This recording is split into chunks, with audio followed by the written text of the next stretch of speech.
present to you are odysseys of modern slaves, women who have been enslaved from their countries, and they were taken to European countries to be sold.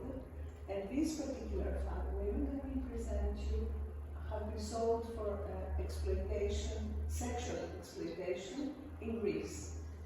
Greece is a destination country, and it's also a trans country, but they bring them through Greece to other European cities. These women have been supported by my organization over a long period of time because the courts in Greece take 4 to 5 years to conclude the proceedings. So these women went to court and they stood up against the traffickers and they testified with great risks for their lives. Their lives were threatened, their family at home was threatened, their children, if they had children, were threatened, but they testified, which meant a lot to us because the traffickers, the slave people, they made a lot of money, as much money as drug money, okay, sometimes more. A percentage of this money, 20–30%, goes to bribes, to corrupt the police, to corrupt the local judges, the journalists, even the priests of the villages. They corrupt as many people as they want in order to have these women exploited. All of us live amongst this corruption. And if these corrupt people are exposed, it is not just for their benefit, it is for the society benefit, you know, the local society benefit. It's very important. While we were working with these women, we also got threatened, our lives got threatened, and we were accused of doing it to make money, any sort of accusation. My organization has 40 years of age. We have helped a great number of women who are victims of family violence, about 16,000 so far, and we have helped dozens and dozens of women victims of slavery. The name of the organization? European Network of Women. We're the Greek branch, but we work at European level, and we have a lot of colleagues that work and support us internationally. We share experience from the Philippines, the Ukraine, all over Europe, Norway, Africa. We share experience, we exchange ways of working, and I will tell you a little bit how I got my experience. When I started working with these people, I met with children who were 17 to 19 years old, just out of childhood, who were young boys in Thessaloniki. These children lived in a hostel for people who are homeless at a very young age in Thessaloniki, and there were students, a friend of mine there. So I went to them and I asked them, how did you survive? I knew they had been on the streets. They were all boys. Some of them were exploited for work, some for begging, and some as trafficked for sexual services. So they told me, after they told me their lives and we cried together, they told me there are 2 things that have helped us. One of them is love. We had never had love before. And some people care. It was not love, you know, hugging and making it was acceptance and caring for us. And at first we were very angry because they put us in rooms and we were used to living on the streets, and they gave us beds and we didn't want to sleep on beds. We were hitting one another and we jumped out of the windows. But little by little we got used to having food every day and to having a bed to sleep on. And we started, those kind of rules became internalized, internal rules, and our life became a routine which was very good for us, a soothing routine. So this one thing was love, and the other was the rules. The rules were useful for us.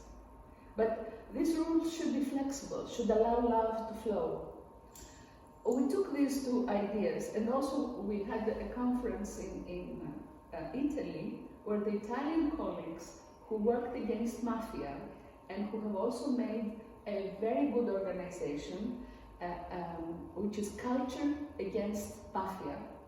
and they take, sometimes they take the houses that belonged to traffickers and to mad people, to the mafia, and they make them into youth centers, cultural centers, old people's homes, all kinds of things. They told us, you need at least 2 years with the victims to get them out of the trauma. The trauma is very big, especially when they are taken from their homes as small children. And Judith Herman, a psychologist who has worked with trauma, she says it is very easy.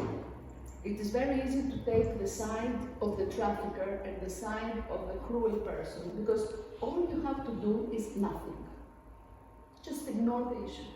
Pretend it's not there. But if you want to side with the victim, then you have to talk, you have to take sides, you have to put your life sometimes at risk. So most people just do nothing, and that's how we side with the trafficker and how we side with violence. But we were determined to do something about it.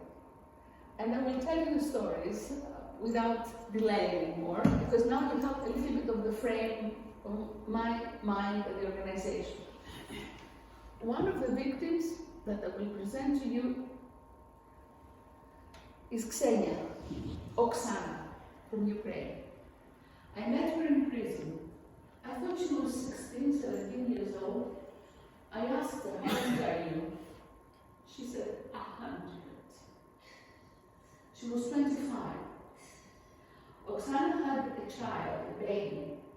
She left the Ukraine with her mother. Her mother had, besides Oksana, another young son who was 13 years old. Her mother had been a Lyceum secondary education head teacher in the Ukraine, but she had a heart condition, so she couldn't work. She was caring for the children, and Oksana was working. A man who wanted to exploit Oksana because she was beautiful and she looked very, very young, and she looked like a child, took her baby away and said to her, you're not going to have your baby back until you accept to be prostituted. For 2 weeks, she was missing her baby. She was crying, she was screaming. He threatened her life, he threatened the life of her brother, of her mother. So she finally gave up. And she had to do, like from very early in the morning to very late at night, shift after shift, to just a half an hour break between 8 hours and another 8 hours to eat something.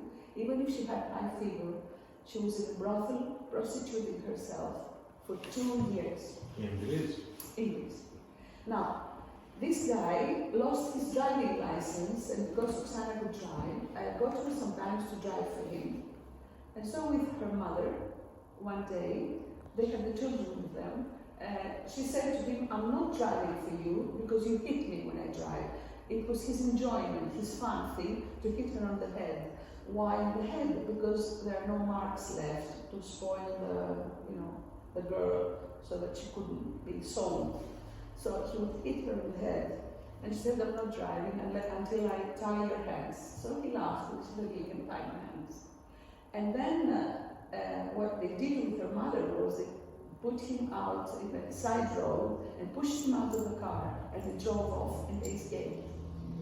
They went into hiding, but he went to the police and they said, 2 women stole my car and they tied my hands. So these 2 women were arrested and they were taken to prison, and the child was taken away, and we found her in prison. We found her in prison, we got our lawyer, and one of the women who worked in the brothel as a cleaner, she said to us, because we were looking for testimonies, I will testify for this woman because she has been so brutally exploited. I don't care if they kill me. I will testify. I'm an old woman, let them kill me. And she came to court and she talked to the court about what had happened.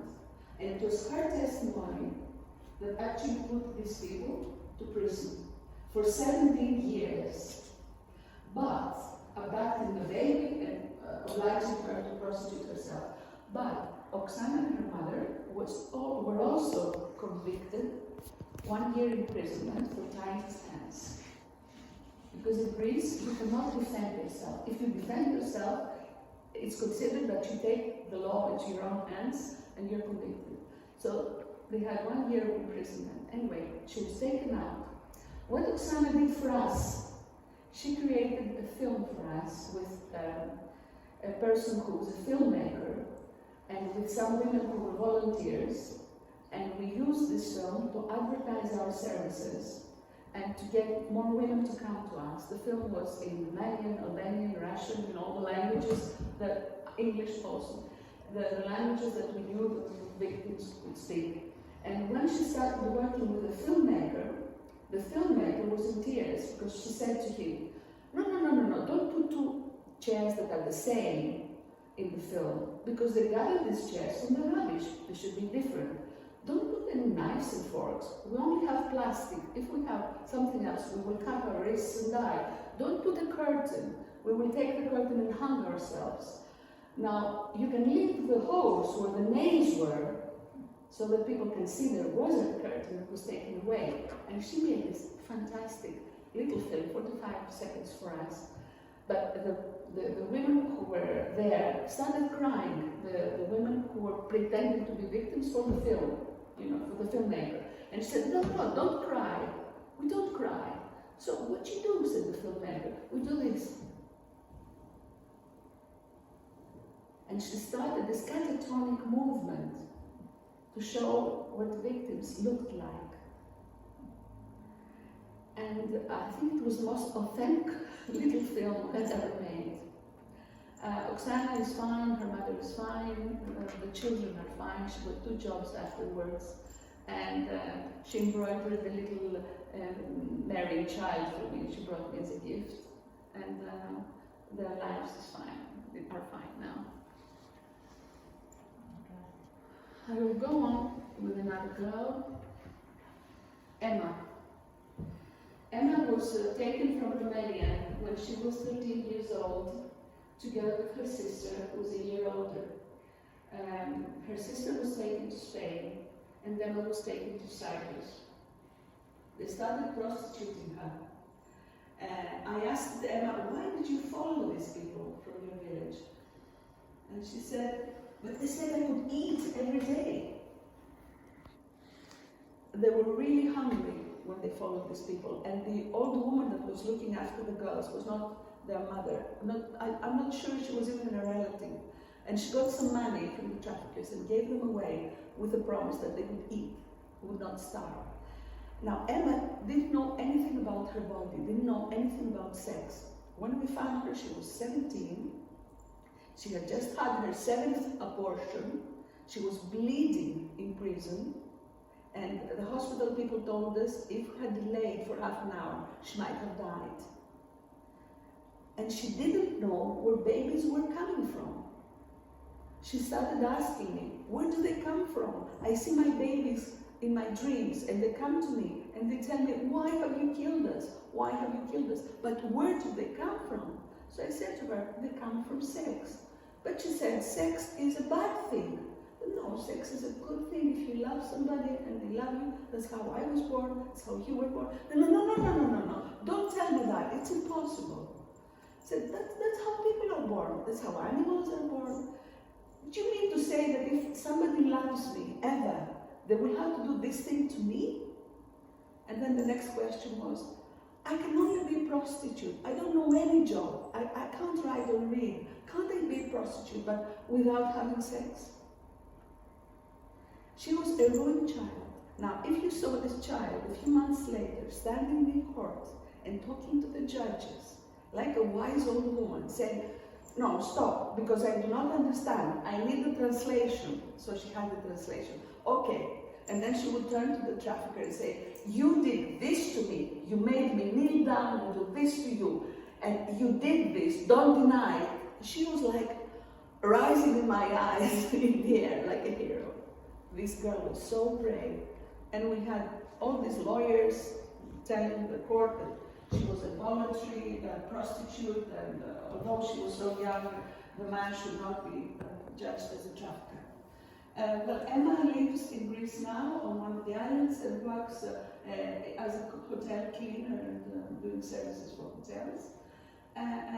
She had a lover in the end, a guy who sometimes beat her up, but she didn't mind that. She thought that was the least thing. He loves me, let him beat me from time to time. I mean, she's the kind of wild person who managed to survive in spite of everything and put traffickers to prison. May I ask something? Sure. Is this are all these happy ends the exclusion or the regular? About 90% of the girls that we looked after had a very, very happy end because we had an open door policy. They would go away, find a job, find a house with a friend, but if they lost their job, they could come back to us. I'm talking about all these girls that... all the girls that all we the looked girls, after. not the girls that you find. All the girls. Oh no, only a very small percentage. Only a small percentage. To give you an example, in Greece we have maybe 50, 60 traffickers arrested and 2 girls saved, 3 girls saved. Only. There is a stereotype. They're prostitutes, they're foreigners, they're young. Shove them back to their country, no matter what happens to them. So, I mean, to really help them begin a new life, it takes a long-term dedication and support. And what they do in their term is they put traffickers. And we also must mention the men who are paying. Yes, we do mention them, but I will tell you, sometimes these men are, there is a lot of problems because some of them have saved girls. They come to the police and they come to us and they tell us about the girls. In Greece, this is the situation. Of course, the men are just exploiting the situation, but some of the girls were brought by customers to us.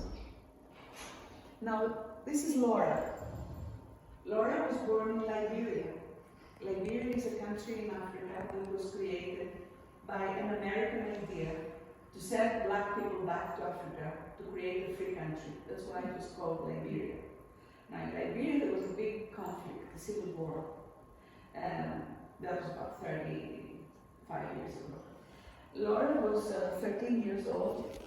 Her whole family did not want to participate in the civil war. Her father was a local leader, and her brothers were at university, so it was considered a respectable family. So the people who were in the war decided to kill them to set an example that you had to take sides, to side with one or part or the other. They killed them all, and her mother pushed Laura under the bed, and she was rescued. So that she witnessed her whole family being killed. When the neighbors took her out from under the bed, she had lost her voice, she couldn't speak. And for several months, she could not speak. She was hiding in the woods. And then some people took her to South Africa, to a refugee camp.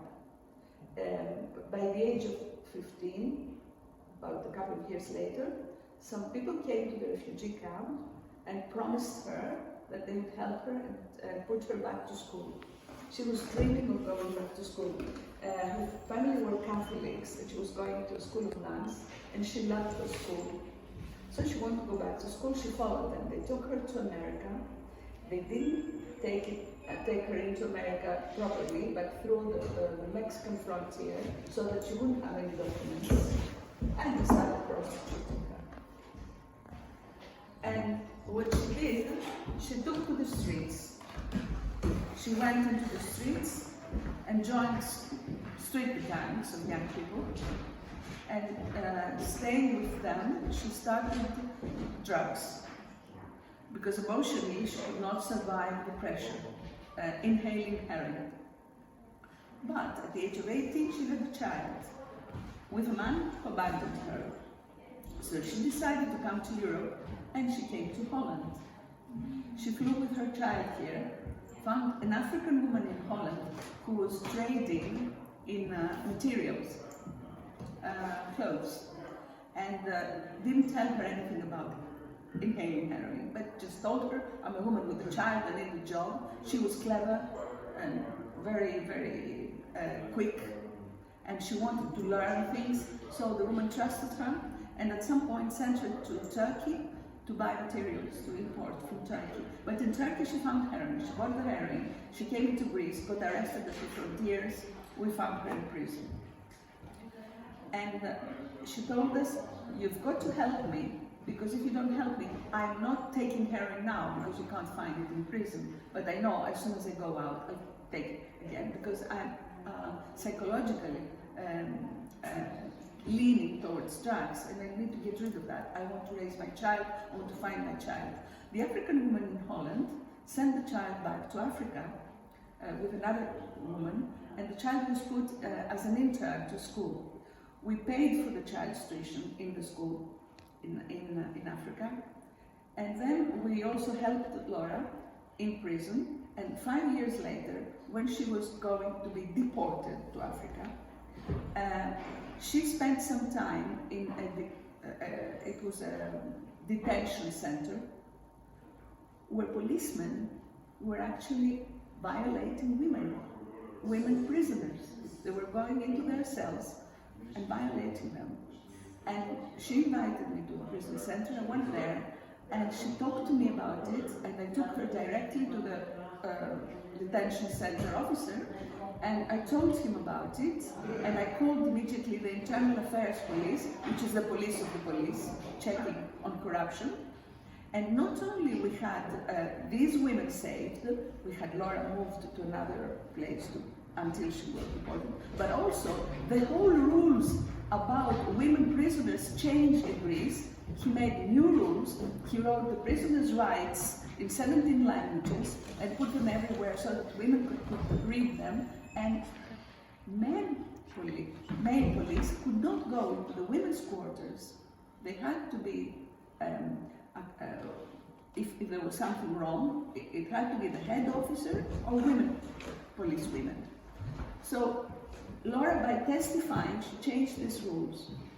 These people, when we tried to take them to court, these two policemen who were violating women, a lot of politicians joined us, they came to court, and I went to meet Laura in Africa, in Togo, because I had a project there, and she testified for me again. We went to the French embassy, because there was no Greek embassy to go, and she gave me testimony.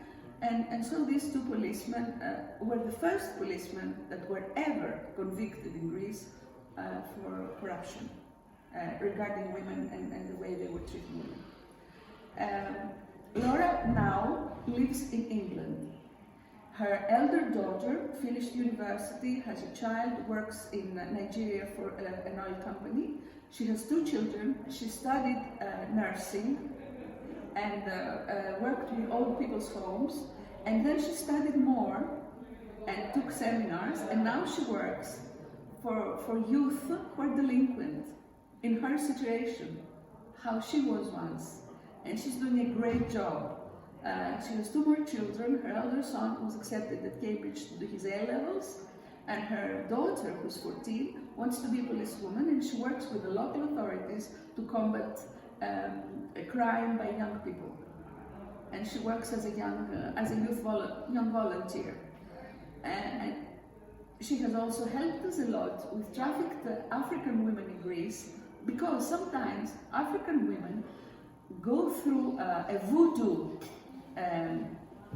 ceremony, and they think if they go to the police, their mother will die at home, or their teeth will fall, or they will get cancer or something, because during the voodoo ceremony they have made them take oaths.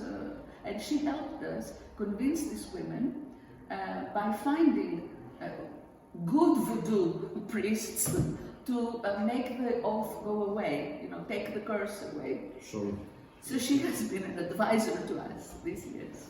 So this is the story of Laura. And she's still, I'm very proud that she's my friend. This is Margarita. Margarita was sold by her own mother at the age of 10 and a half in the north of Greece to a gypsy camp. The people who bought her were dealing in drugs, so she escaped. But some other gypsies found her. She became a bride in the family. At the age of 12, she had her first child. At the age of 15, her second child. The children were not born under her name, they were born under the husband's sister's name because she had no legal papers. And she stayed with these people and tried to commit suicide 3 times. She tried to escape with the children because they were beating them and they were making them beg, and she hated that. So she tried to escape with the children, they found them, took them back, got beaten again. After a while, she escaped on her own, thinking that she might get back and get the children. She went to Thessaloniki. She walked into a shop and she talked to the shop owner and said to him, you know, I need help. People are keeping me against my will. I need help. So this man and his wife called us. And we found my friend who is in Thessaloniki, a teacher in secondary education, the one I told you before. And we asked her to take Margarita to the train and put her with the driver of the train because we were afraid she might get stolen on the way, seen and stolen. She was a very beautiful girl. And she came in that way, by train from Thessaloniki to Athens. We met her, we took her in. She was like a wild horse, really difficult to adjust to things, reacting to everything. Finally, after she stayed for a while with us, she wanted to go back to school. She went to Bulgaria, went to school, and wanted to finish primary school. She was 17 at the time. So she finished primary school, and then she came to Greece to look for a job. And again, some people tried to traffic her.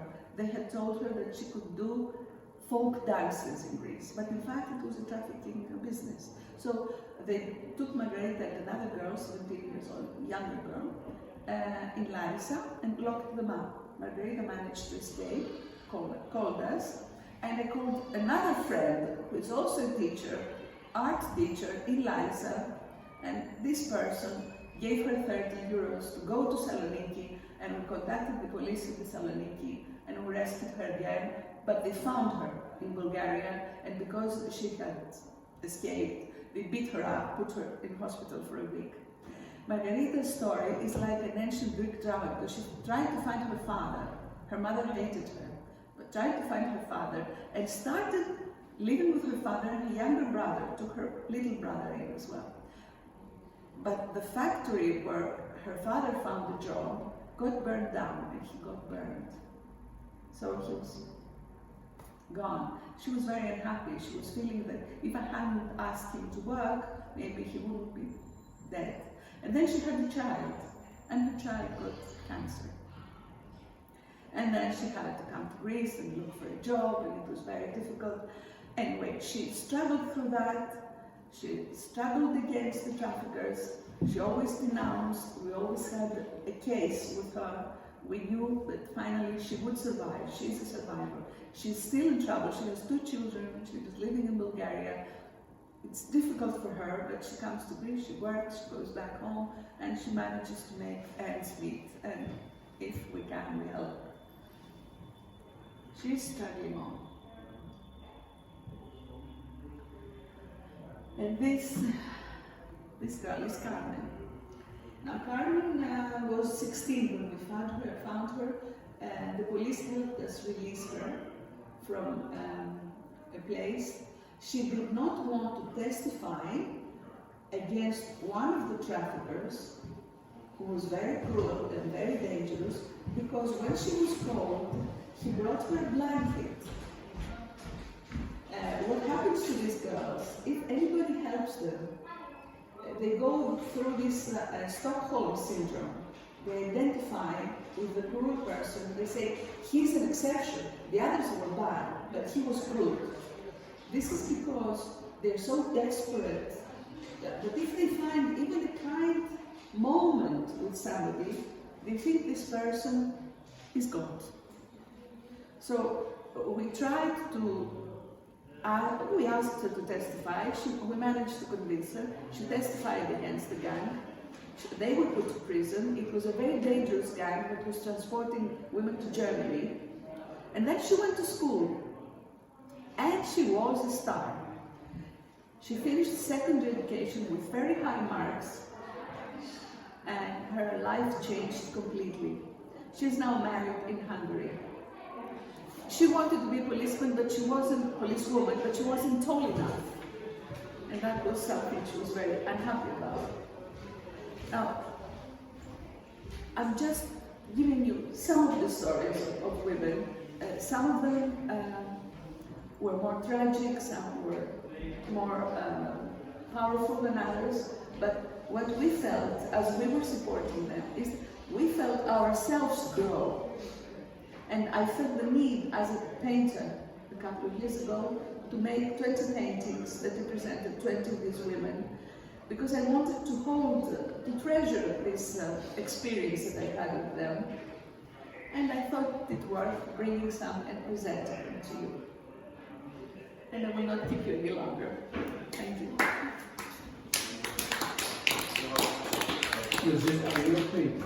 Yeah. I'm a painter, that's my job. Painter, I'm an artist, I'm an art teacher. And yourself, you are from Greece? Or from From artists, yes. Greece? Yes, that's stories. And I want to show you some of the art we do with the girls. We make dolls. We make a lot of art with the girls that we support. Dolls are important because they dress the dolls. And if you are sexually abused, to hold the doll and to dress it is very therapeutic for them. We also do theater, we do music, we do lots of things. We feel that art is helping them a lot to recover from the trauma. So these are our dolls, we exhibit them. Now we have women from Afghanistan dressing them because they have no money at all. And then we sell them and then we give them the money and it's a start. We bring sewing machines that people donate and they can begin sewing if they like sewing. If they don't like sewing, we bring computers with the help of other volunteers and they do other things. But they have to study, learn a Greek language, adjust to Greek society and find a job. And these girls are also about 18, 19, 20, 25 years old, young girls. We try to rescue them from becoming victims of trafficking. It's prevention work that we do not right now with the doll project. So that's it. Thank you. You're very welcome. We can put the lights on if you want.